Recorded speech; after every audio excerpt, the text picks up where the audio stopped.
Edit your page cover photo. Hi guys, in this video I will show you how to edit your page cover photo.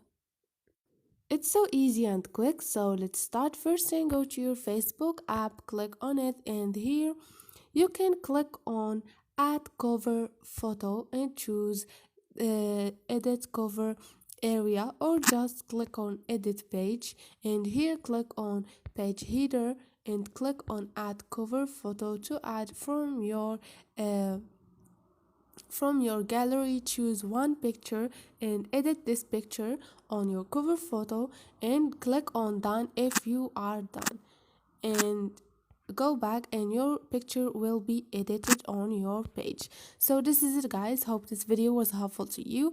If you like this video, don't forget to subscribe and like.